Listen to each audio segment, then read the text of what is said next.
So, hello, welcome to my presentation on the American Mafia um, before World War II. Sorry, this is coming in so late, but I just had other work. So, the thesis and the research question. So, my research question was, what was the American Mafia? How was it governed, and what were the reasons that allowed for it to establish itself as a major criminal power in the United States in the 1920s, and so on.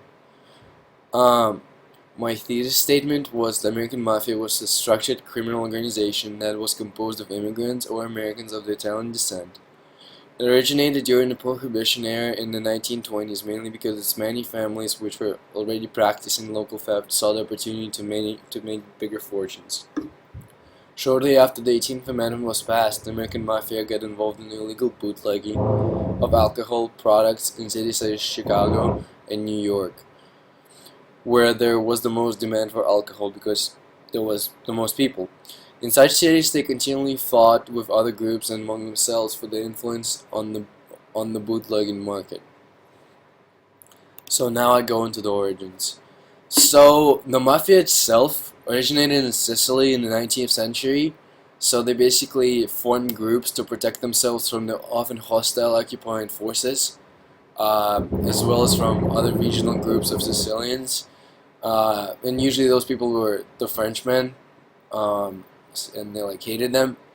So these groups later became known as like clans or families, like how we know them, and they developed their own system of justice and retribution, carrying out their actions in secret. So, so by the 19th century, small private armies known as mafia took advantage of the frequent violent, chaotic conditions in Sicily and basically offered protection from landowners who were pretty angry in Italy back in the time. So in Italy, mafia was initially not really a criminal thing, but more of like a Robin Hood, you would say. However, later they turned onto the criminal side, and like they really did dislike the wealthy class. Um, so how did they get to the United States? There were two main waves of immigration. The first one was starting in 1890 and finishing in 1917. So this World War One kind of period when basically waves of Italians, mostly farmers, craftsmen, and skilled laborers, flocked to America in search of better economic opportunities. So in New York alone, the number of Italians like increased from 20,000 to 2,500,000 between 1880 and 1890. And then by 1910, that number already jumped to 500 immigrants, and that's a significant number. So that is where we have um, the emergence of the Italian ghettos in multiple cities known as Little Italies. There's a big one in New York. Um, so, and then the other wave was when, in the interwar period, when Mussolini came to power, so he started cracking down on Sicily and the mafia there. So many people fled to the United States again. Uh, in the United States, it was basically first in New Orleans, where they had just like small groups uh, doing their thing, sometimes killing policemen like Hennessy. Um, and they were more like a black hand, so they had no structure. They were not really organized. They were just kind of doing their own thing. Um, so yes, that's it for the origins. So now the rise of the mafia, um, like the biggest rise happened during Prohibition. So on January 17th, 1920, 18th Amendment was passed, making it illegal to manufacture, transport, distribute, or sell alcohol. But people liked alcohol, like as you can see on the picture there, people send me one beer. So they would like give any kind of money to just purchase some alcohol, which was, and they didn't care if it was illegal. Um, so that created an atmosphere that tolerated crime as a mean to provide liquor to the public. And that kind of worked even among police and then politicians because they kind of also liked alcohol because everybody likes alcohol. Um, so Mafia, the American Mafia, the Italians, um, and also the Irish and the Jewish gangs immediately picked up the bootlegging business, often competing among themselves for the areas of influence. So like you competed for territories because you couldn't just go on like your enemy's territory and sell alcohol there because he would get mad and shoot you down probably. Um, it was like basically the first time the mafia got really organized in the United States, and their profits were like skyrocketing. They were infinite. Um, and most alcohol that they were smuggling into the U.S. came from Canada or the Caribbean. So I have Al Capone twice on the side because he's just an idol. I think he's an important. He's like probably the most important person in the history of American Mafia in the 1920s. Even though um, he was in Chicago and New York was the biggest thing actually. Um, but this guy was just he rose from obscurity to everything. So by the age of 30, he was basically like the boss of the Chicago outfit, so the Chicago branch of the mafia, and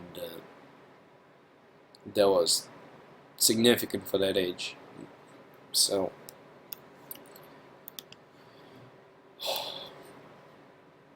sorry, my bad. So, so there was a set of like those are not the pictures of real mafia members. On the other slide, they were. And this is actually from like one of my favorite movie called Reservoir Dogs, and that's from Public Enemies, which is not that good, but it has Johnny Depp in it. So, selling of alcohol was a temporary business until because eventually prohibition was ended in 1933, and mafia moved on in things such as gambling, giving loans to like prostitution.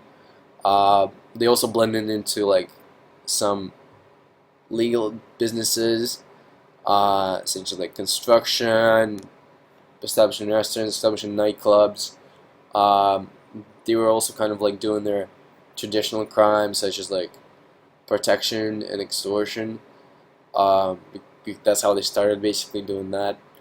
Um, and then finally, the mafia got that's the main new venue. They got into drug trafficking.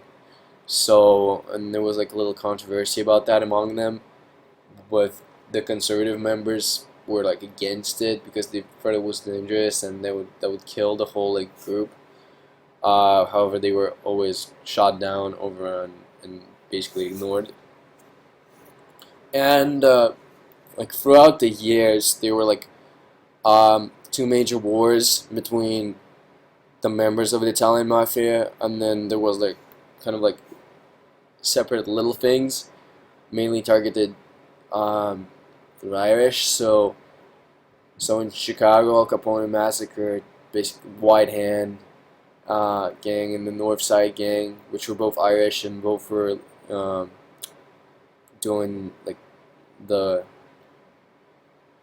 illegal distribution and selling of alcohol. So he just didn't want any rivals in that. He wanted all the profit.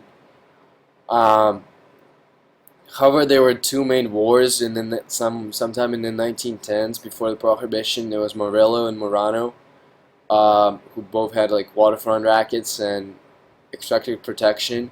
However, Morello was from Manhattan, and he was Sicilian, while Morano was from Napoli, um, and he was at Brooklyn.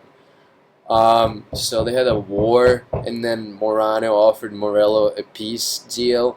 So he wanted him to come and shake his hand, sign the thing. So Morello came, but he didn't believe it. So he didn't bring any of his like bigger officers. And Morello guessed that Morano immediately after like shaking the hand, like he ordered like 5 people to shoot down Morello and his um, bodyguard. Um, However,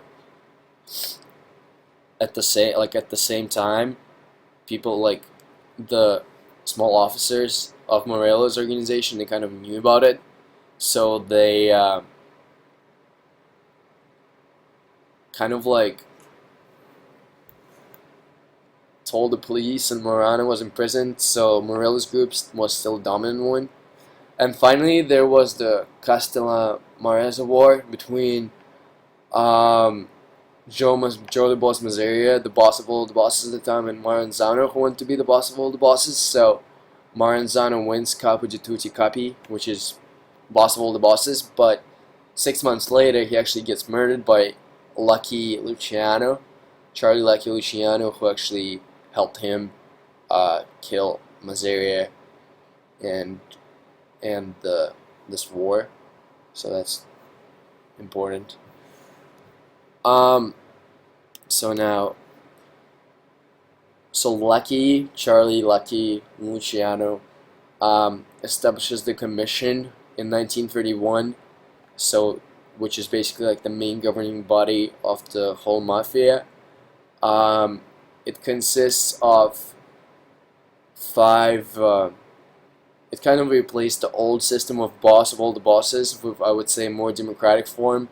The commission consists of 6 major families, 5 from New York and 1 from Chicago outfit. However, there were actually 26 families represented at the time because each family kind of like oversaw a smaller family. Um, what it did is that commission oversaw all the bosses and executed those that they thought could be like troublesome or could do something wrong. They also approved new family bosses and all the new like high New York um, gang members. So here in the picture you can see, this is actually the picture from Godfather. It's the commission, and they would often meet in secret places so nobody knows where they were. And that's the map on the right side of La Cosa Nostra in 1963, so basically where all the families were. So now we go into the structure. It's something which was below the commission, so that's like an inner structure inside the family. First, to become a mafiosi, the guy or whoever it was had to perform a series of tasks involving killing for the family, involving drawing blood, and then there were several rules for the mafia. So first was their Mir code of silence, which basically said never speak to authorities or anybody outside the family.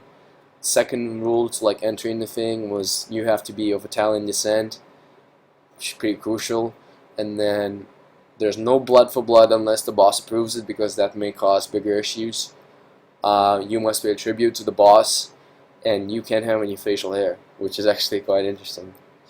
So now the structure. You have the boss, who is Capo Familia, so he's the leader, he's the Don, and he makes all the major decisions that came to him, so his authority is like crucial. Then you have the consigliere, the secretary basically, so he's beneath the Don, and yeah, the consigliere is like someone between the boss and the underboss, and he kind of like acts as an advisor to the family, and he's just a special guy in the thing. Then there's the underboss, who is the second in command, but has little powers, but he would become the boss if the boss dies. Then they're like simple kappa, who are like captains, and they have their squads of basically soldiers who are just ordinary mafiosi, like low in rank, usually young, usually just looking to like get big. And then Mafia also used associates, so associates were not the members of the Mafia, but were people involved with criminal enterprises. So the Mafia works through them. They may be drug dealers, burglars, assassins, lawyers, even police members or politicians. Whoever is on the Mafia's payroll are the associates. And then finally they have their own slang, so clip is kill, button is a soldier, hit is murder, and then they have crew, dawn, and like feds for the federal department people. So yeah, I think that's it for my, and then that's the bibliography. So thank you, Ms. Bergerman. Have a good rest of your